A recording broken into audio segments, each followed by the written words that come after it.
Captain Blood, Chapter 2, Kirk's Dragoons.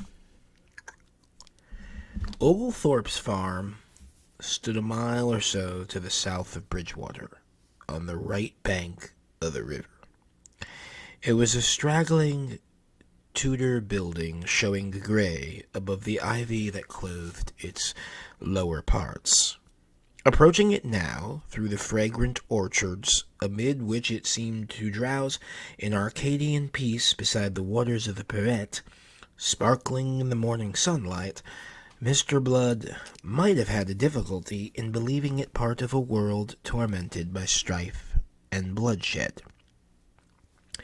On the bridge, as they had been riding out of Bridgewater, they had met a vanguard of fugitives from the field of battle. Weary, broken men, many of them wounded, all of them terror-stricken, staggering in speedless haste with the last remnants of their strength into the shelter which it was their vain illusion the town would afford them.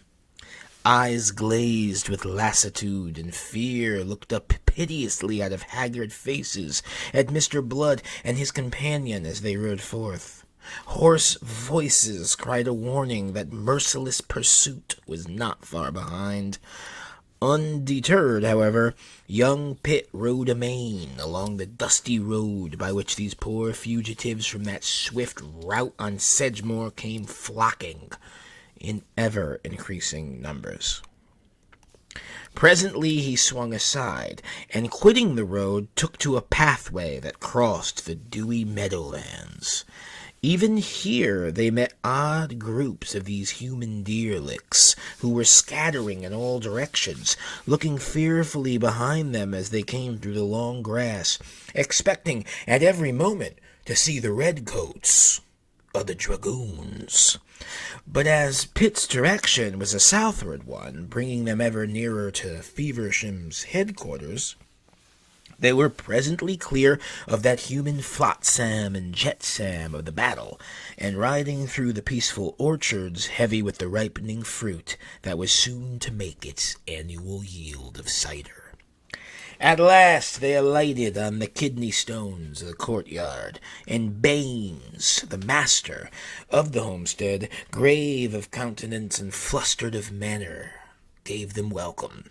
In the spacious stone-flagged hall the doctor found Lord Gildoy, a very tall and dark young gentleman, prominent of chin and nose, stretched on a cane-day bed under one of the tall mullioned windows, in the care of Mrs. Baines and her comely daughter. His cheeks were leaden-hued, his eyes closed, and from his blue lips came with each labored breath a faint, moaning noise. Mr. Blood stood for a moment, silently considering his patient.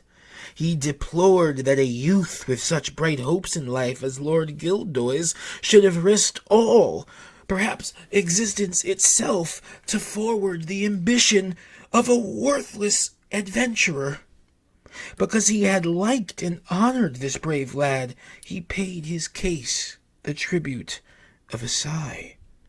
Then he knelt to his task, ripped away doublet and underwear to lay bare his lordship's mangled side, and called for water and linen, and what else he needed for his work. He was still intent upon it a half-hour later, when the dragoons invaded the homestead. The clatter of hooves and hoarse shouts that heralded their approach disturbed him not at all. For one thing, Blood was not easily disturbed. For another, his task absorbed him. But his lordship, who had now recovered consciousness, showed considerable alarm, and the battle-stained Jeremy Pitt sped to cover in a clothes-press. Baines was uneasy, and his wife and daughter trembled. Mr. Blood reassured them. "Why, what's to fear?" he said. "It's a Christian country, this, and Christian men do not make war upon the wounded. nor upon those who harbor them. He still had, you see, illusions about the Christians. He held a glass of cordial, prepared under his directions, to his lordship's lips. "Give your mind peace, my lord. The worst, it is done." And then they came rattling and clanking into the stone-flagged hall, a round dozen jack-booted, lobster-coated troopers of the Tangiers regiment, led by a sturdy, black-browed fellow with a deal of gold lace about the breast of his coat. Baines stood his ground, his attitude half defiant, whilst his wife and daughter shrank away in renewed fear. Mr. Blood, at the head of the daybed, looked over his shoulder to take stock of the invaders. The officer barked an order, which brought his men to an attentive halt, then swaggered forward, his gloved hand bearing down the pummel of his sword, his spurs jingling musically as he moved. He announced his authority to the yeoman. "I am Captain Hobart of Colonel Kirk's Dragoons. What rebels do you harbor?" The yeoman took alarm at that ferocious truculence. It expressed itself in his trembling voice. I am no harborer of rebels, sir. This wounded gentleman, I can see for myself." The captain stamped forward to the daybed and scowled down upon the gray-faced sufferer. "No need to ask how he came in this state and by his wounds. A goddamned rebel, and that's enough for me." He flung a command at his dragoons. "Out with him, my lads." Mr. Blood got between the daybed and the troopers. "In the name of humanity, sir," said he, on a note of anger, "this is England, not Tangier. The gentleman is in sore case. He may not be moved without peril to his life." Captain Hobart was amused.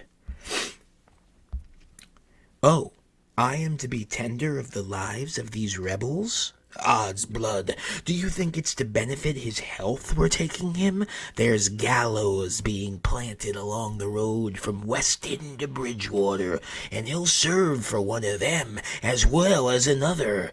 Colonel Kirk will learn these non-conforming oafs something they won't forget for generations." "You're hanging men without trial? Faith, then, it's mistaken I am. We're in Tangier after all, it seems, where your regiment belongs." The captain considered him with a kindling eye. He looked them over, from the soles of his riding boots to the crown of his periwig. He noted the spare, active frame, the arrogant poise of the head, the air of authority that invested Mr. Blood, and soldier recognized soldier. The captain's eyes narrowed. Recognition went further. "Who the hell may you be?" he exploded. "My name is Blood, sir. Peter Blood. At your service." "Aye, aye." "Codso, that's the name. You were in French service once, were you not?" If Mr. Blood was surprised, he did not betray it. "I was." "Well, then I remember you 5 years ago or more. You were in Tangiers." "That is so, and I knew your colonel." "Faith, you may be renewing the acquaintance." The captain laughed unpleasantly. "Now what brings you here, sir?" "This wounded gentleman does. I was fetched to attend him. I am a medicus." "A doctor? You?" Scorn of that lie, as he conceived it, rang in the heavy, hectoring voice. "Medicinae baccalaras," said Mr. Blood. "Don't fling your damn French at me, man," snapped Hobart. "Speak English." Mr. Blood's smile annoyed him. "I am a physician practicing my calling in the town of Bridgewater. The captain sneered. "Which you reached by way of Lim Regis in the following of that bastard Duke."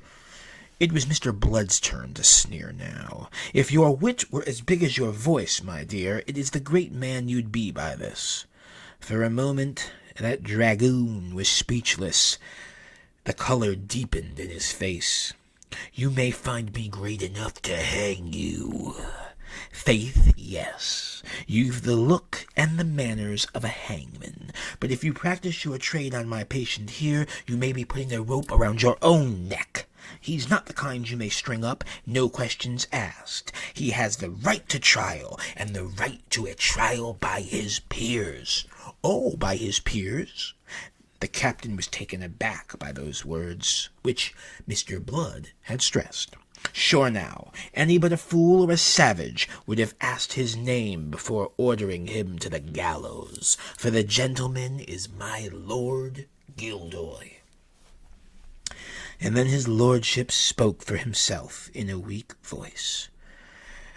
"I make no concealment of my association with the Duke of Monmouth. I'll take the consequences, but if you please, I'll take them after trial, by my peers, as the doctor has said." The feeble voice ceased, and was followed by a moment's silence. As is common in many blustering men, there was a deal of timidness deep down in Hobart. The announcement of his lordship's rank had touched those depths. A servile upstart, he stood in awe of titles, and he stood in awe of his colonel. Percy Kirke was not lenient with blunderers. By a gesture he checked his men. He must consider. Mr. Blood, observing the pause, added further matter for his consideration. "You'll be remembering, Captain, that Lord Gildoy will have friends and relatives on the Tory side, who will have something to say to Colonel Kirke if his lordship should be handled like a common felon.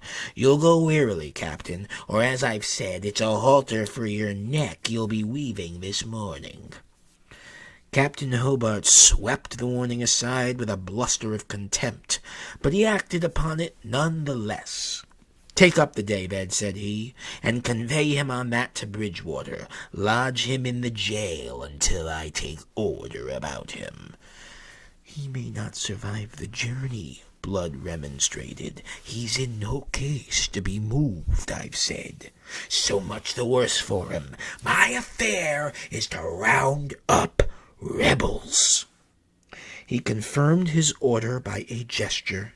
Two of his men took up the daybed and swung to depart with it.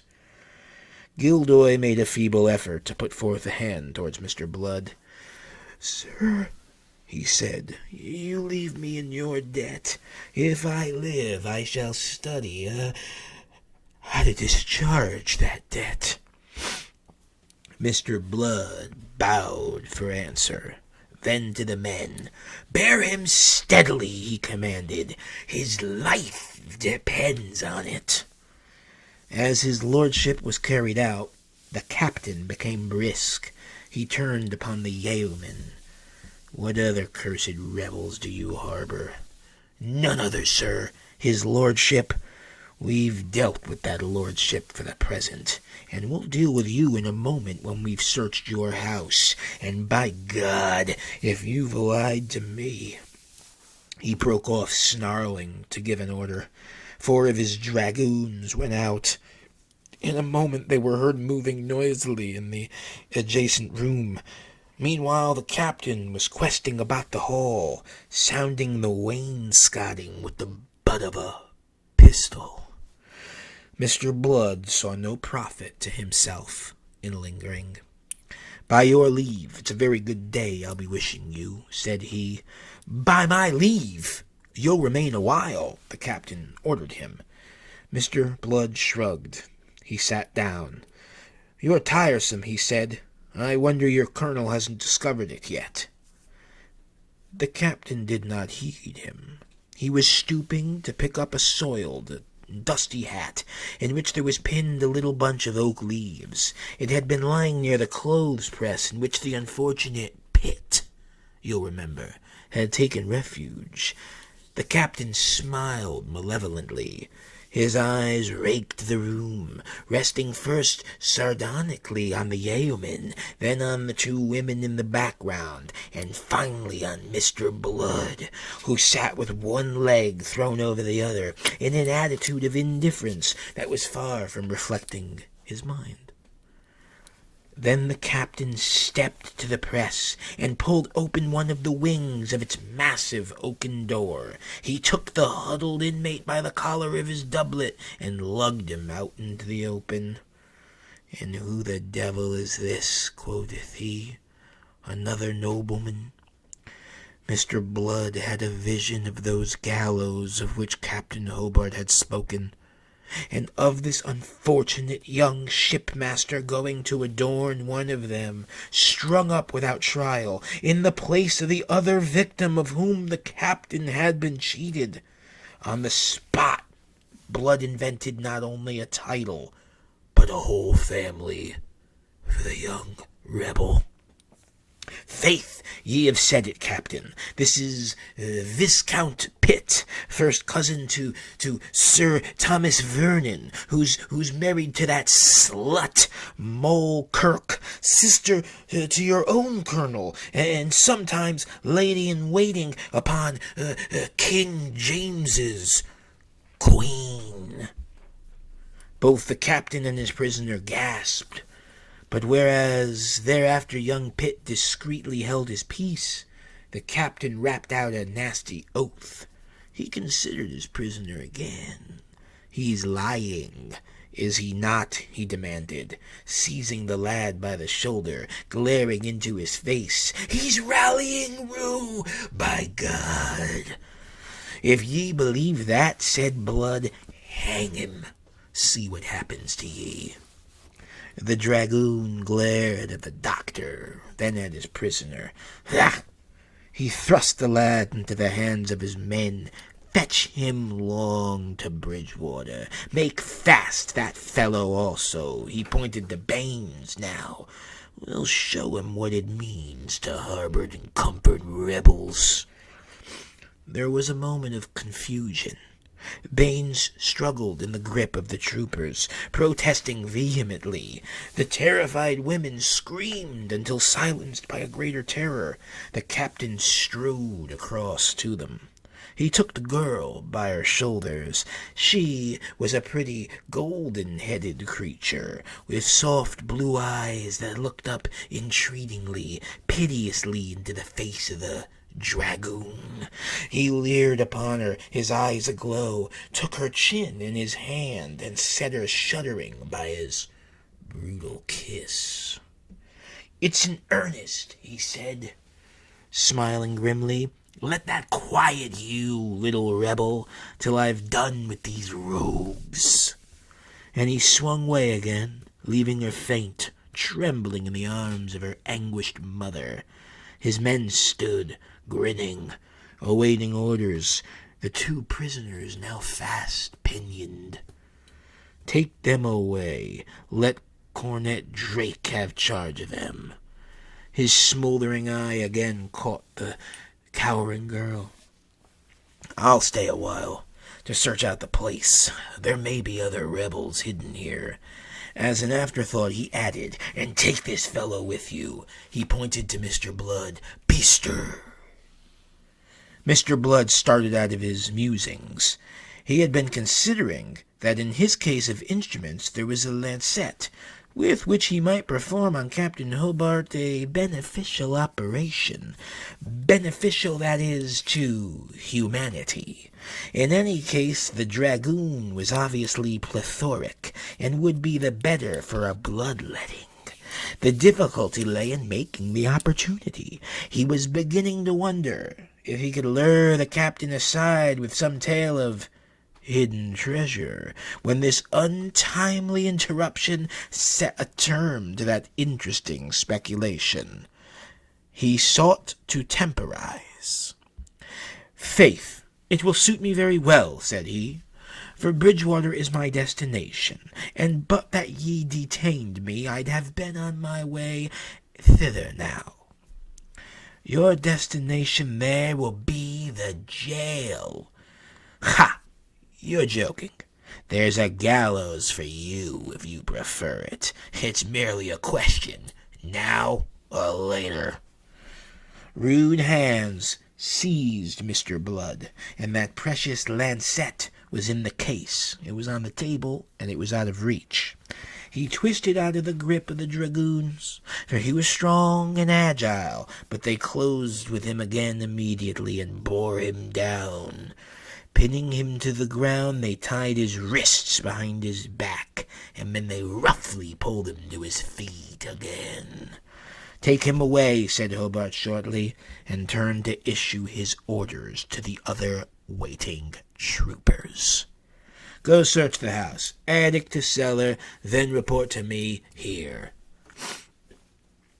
The soldiers trailed out by the door leading to the interior. Mr. Blood was thrust by his guards into the courtyard, where Pitt and Baines already waited.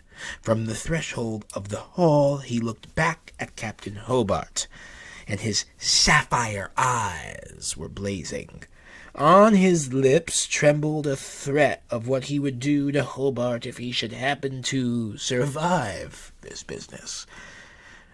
Betimes he remembered that to utter it were probably to extinguish his chance of living to execute it.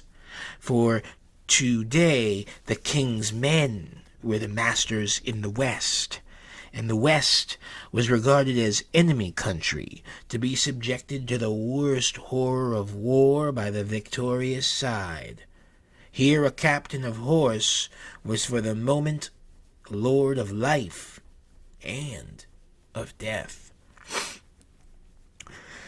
Under the apple trees in the orchard, Mr. Blood and his companions in misfortune were made fast, each to a trooper's stirrup leather. Then, at the sharp order of the cornet, the little troop started for Bridgewater. As they set out, there was the fullest confirmation of Mr. Blood's hideous assumption that to the dragoons this was a conquered enemy country. There were sounds of rending timbers, of furniture smashed and overthrown, the shouts and laughter of brutal men, to announce that this hunt for rebels was no more than a pretext for pillage and destruction. Finally, above all other sounds, came the piercing screams of a woman in acutest agony. Baines checked in his stride. He swung round writhing, his face ashen. As a consequence, he was jerked from his feet by the rope that attached him to the stirrup leather, and he was dragged helplessly a yard or two before the trooper reined in, cursing him foully and striking him with the flat of a sword. It came to Mr. Blood, as he trudged forward under the laden apple trees on that fragrant, delicious July morning, that man, as he had long suspected, was the vilest work of God, and that only a fool would set himself up as a healer of a species that was best exterminated.